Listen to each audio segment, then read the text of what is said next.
Hello again, YouTube. I think I said in my last video that video would probably be the last video that I would make of my Maytag A407. Well, the key word was probably. I want to show a video that demonstrates how permanent press properly functions on a Maytag, at least a Maytag A407. I've not been very successful with that, so I'm going to try a medium-sized load, and let's just check it out and see what happens. I already have it loaded up. I already have some tied down at the bottom of the tub, so let's just turn it on and see if indeed it will work on a medium-sized load.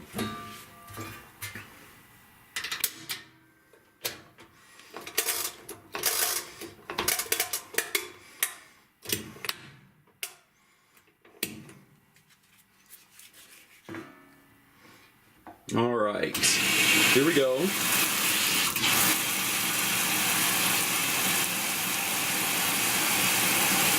Now, if this works properly during the cool down period of the permanent press cycle, according to Maytag, there should be a 45-second spin and drain.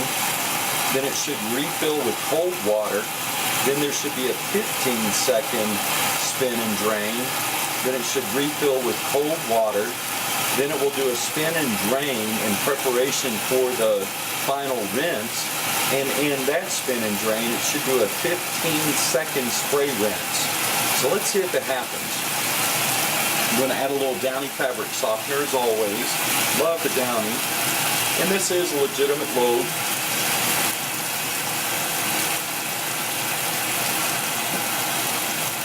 I'm headed out on vacation tomorrow, so I need some clean clothes for the journey.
Here we go.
agitator does a great job of turning the load over.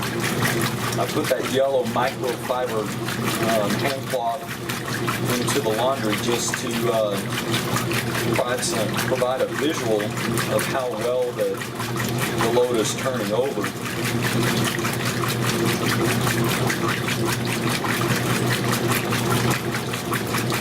But I must confess that one of the things that I'm thinking about doing is actually converting this over to an A606 for a couple of reasons.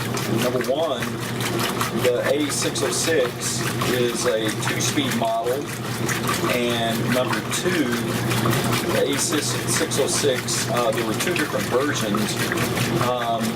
One was with permanent press, and the other version was without permanent press. The one with permanent press actually has permanent press on the dial, on the timer dial. And so I'm very curious to see how the permanent press cycle functions on the A606 when it's set up on the timer dial itself.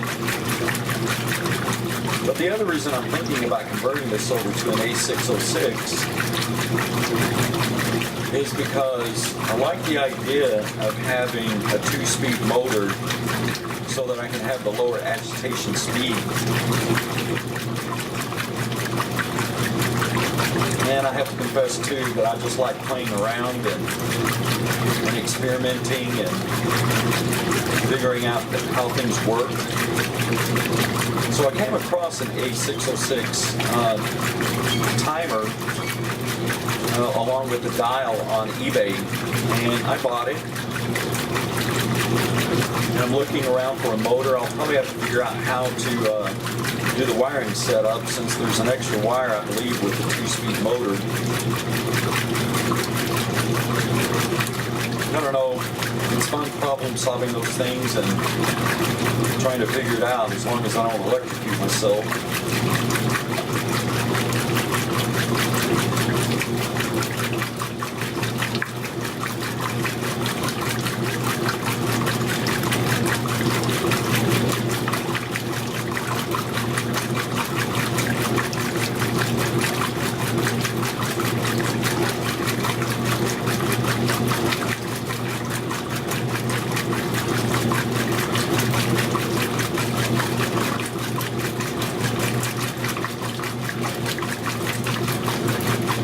Used a little bit more pipe than was necessary in this load, but with the cool down phase, these clothes will be thoroughly rinsed of any detergent that may be lingering in the fabrics.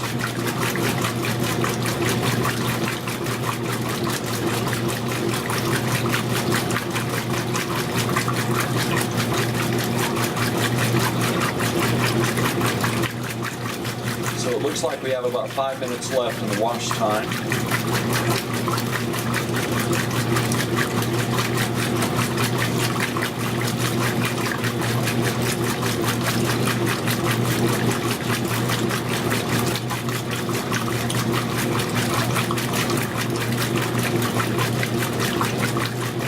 I've seen a few people over at automaticwasher.org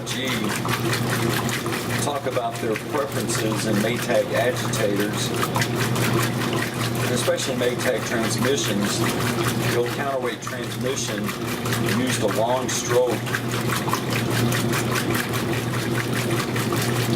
and there are some people who really seem to prefer that over this orbital drive and its short fast stroke.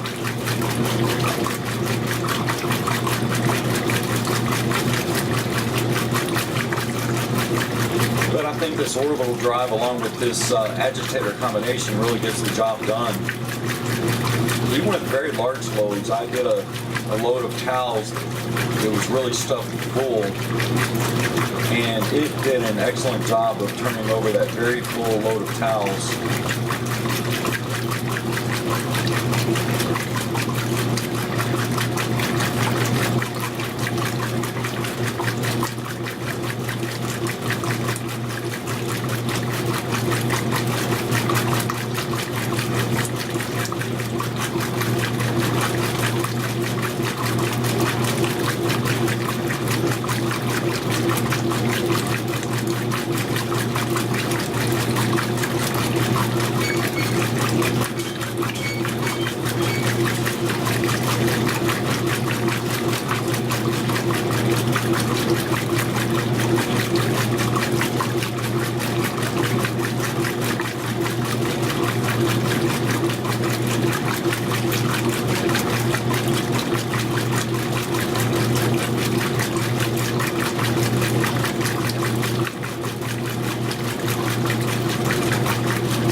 about 2 minutes left.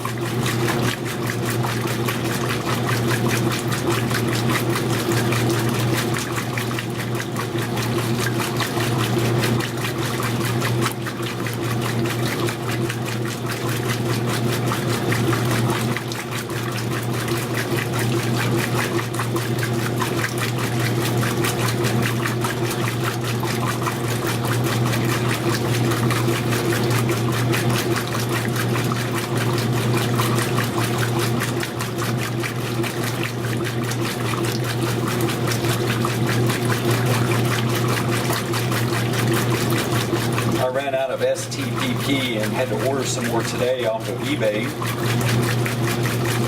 Here in the Texas Panhandle, we have pretty hard water, and so it really helps to soften the water and allow the detergent to do its job. I had a shirt. I became a believer in STPP when I had a shirt that had what I thought was a set-in stain, and I'd washed it several times, and the stain simply was not coming out. So I ran it through a load with some STPP for the first time.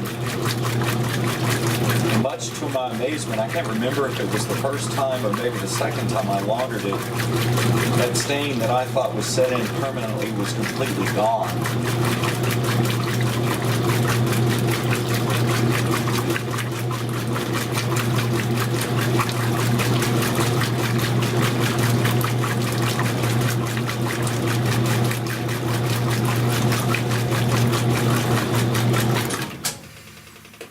So we're in the 1 minute pause before it shifts into spin drain, and that will be the moment of truth. So the spin drain should last about 45 seconds, then it'll fill up with cold water, and then we'll have another spin drain that lasts 15 seconds. It'll fill up with cold water again, and then it will spin out in order to set it up for the final rinse. And during that final spin, before the rinse cycle, there should be a 15-second spray rinse in there as well. I got it to happen the other day, so let's see if it works this time. And when it worked the other day, it was on a medium load.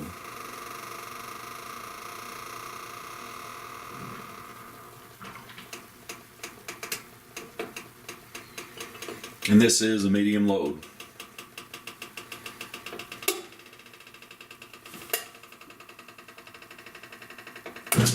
All right, here we go.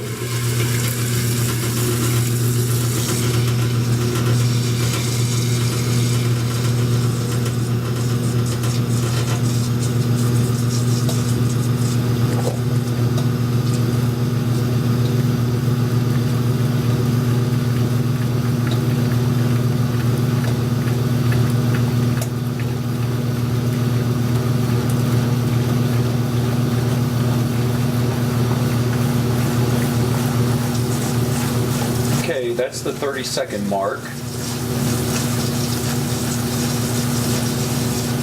35, 40. All right.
looking at the service manual for this series of Maytags, and the service manual covers several different models, from the A107 to the A806 and several models in between. And one of the things that I noticed about the permanent press cycle on the A606,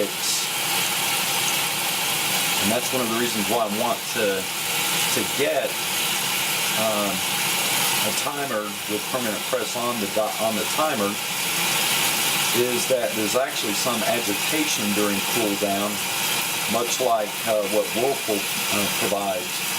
So the cool down in, all right, here we go. Let's see what happens. Hopefully this is a 15-second spin. All right.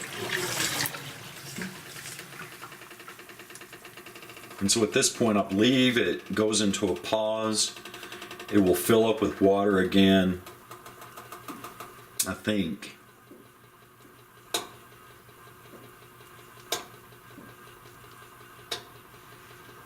don't know, we'll see.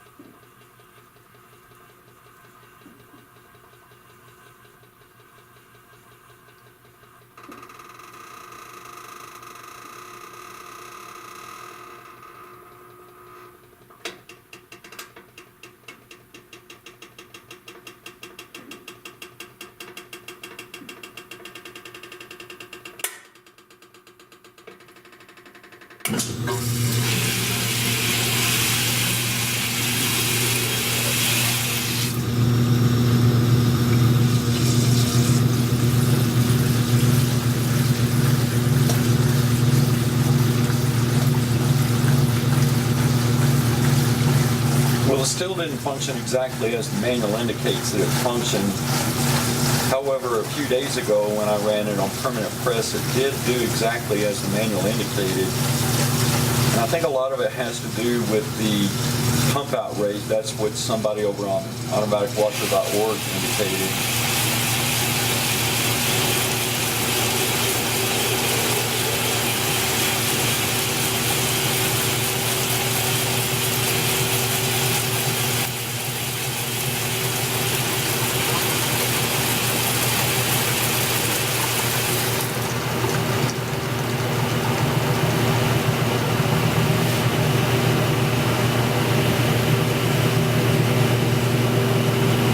For some reason that one brief spray is actually supposed to be in a part of the sequence where it would fill up again after the 15-second spin and drain.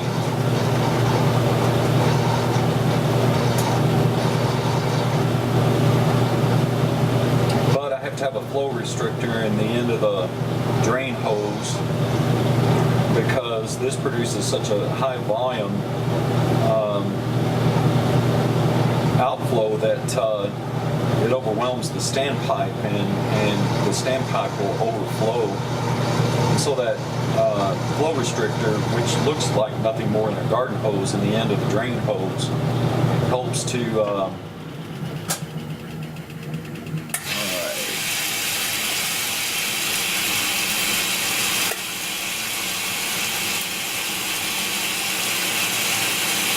helps to lessen the flow rate so that the standpipe does not overflow. But because of that, it affects how the permanent press cycle functions.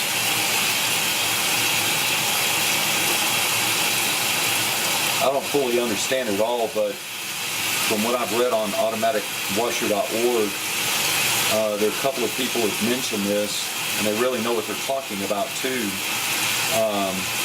And so I'm learning a lot from these guys. But this timer works in conjunction with the pressure switch, and as it spins and drains, then the timer is designed to work in conjunction, as I said, with the pressure switch to detect the water level, or at least to detect when the appropriate water level has been reached for it to stop and then begin to fill again with cold water. But because this takes a longer period because of the slower flow rate, then I think the timer moves past sort of a certain demarcation point, and it throws the whole sequence off.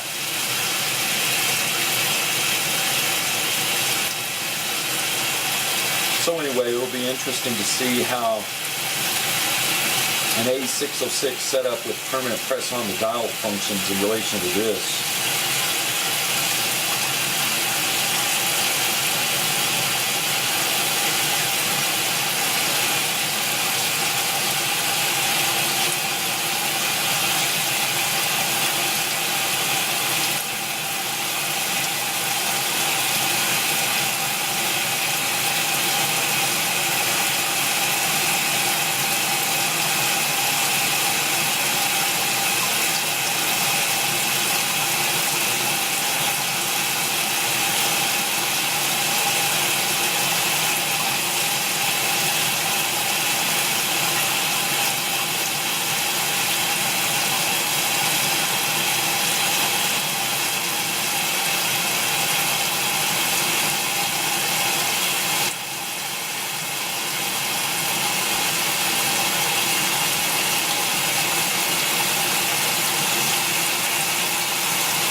Laundry sink for the washing machine to drain into, the flow rate of the pump would not be an issue. And maybe I could get the permanent press cycle to function in a way that it does.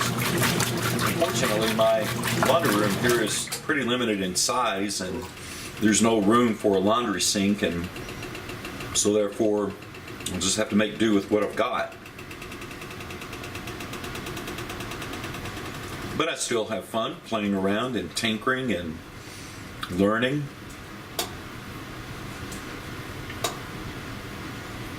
It's just fun to experiment.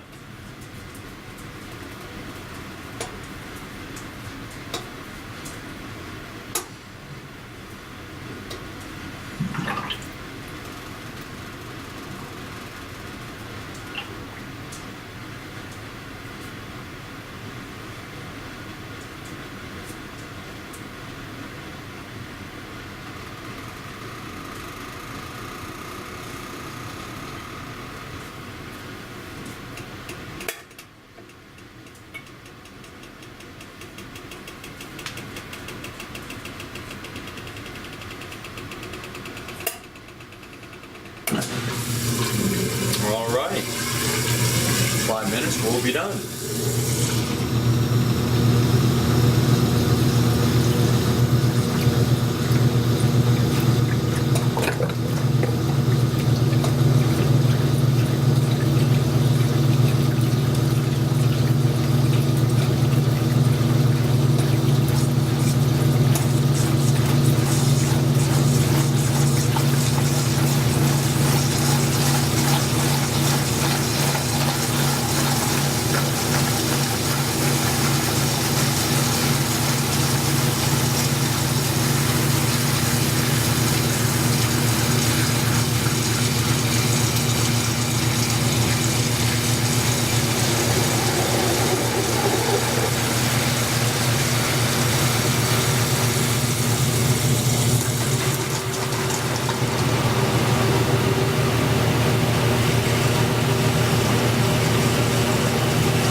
My dog through her doggy door.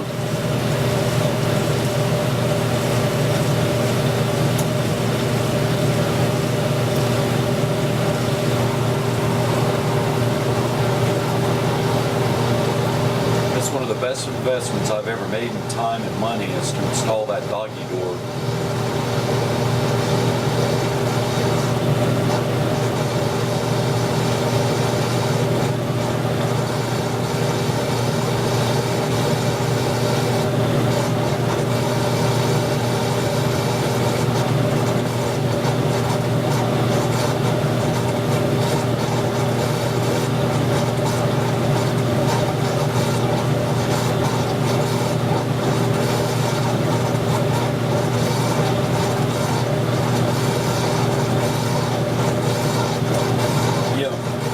One of the things that I've discovered is that some of the service videos that are on YouTube by these various parts companies out there, they don't always, let me say it this way, they sometimes leave out important details regarding the service procedure.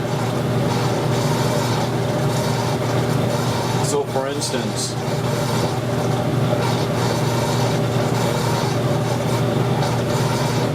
installing the transmission pulley. I don't know if I recall seeing any of the.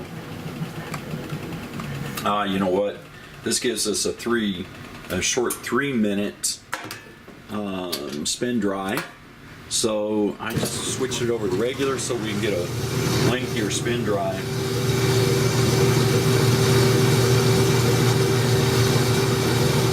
But anyway, I don't recall seeing on any of the service videos on YouTube anyone talking about, for instance, greasing the helical shaft on the transmission so that the transmission pulley can freely move up and down the shaft. Now it makes sense, but I followed instructions, and there is an instruction video out there that says that should be done. I don't recall seeing it. So anyway, I was having problems with the brake engaging until it dawned on me on my own when I had it tipped over that the transmission pulley was not spinning freely up and down the shaft, and it was just kind of getting stuck. So a little grease works wonders.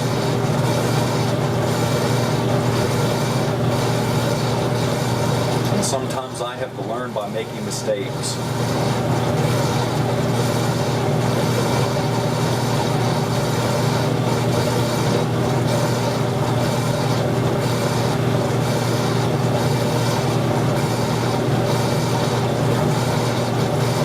The other thing I really don't like about the permanent press cycle is that it provides a shorter spin dry period. Of course, I don't have any permanent press fabrics today, but It would be nice to have a lengthier spin dry period. All right, that's a wrap, YouTube. Hey, thanks for watching, and I really appreciate it.